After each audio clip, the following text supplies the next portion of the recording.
أعوذ بالله من الشيطان الرجيم.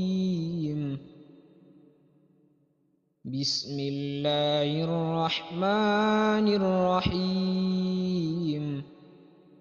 قل أعوذ برب الناس،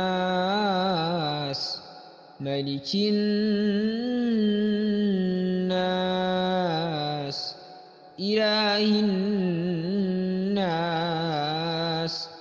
من شر الوسواس الخناس،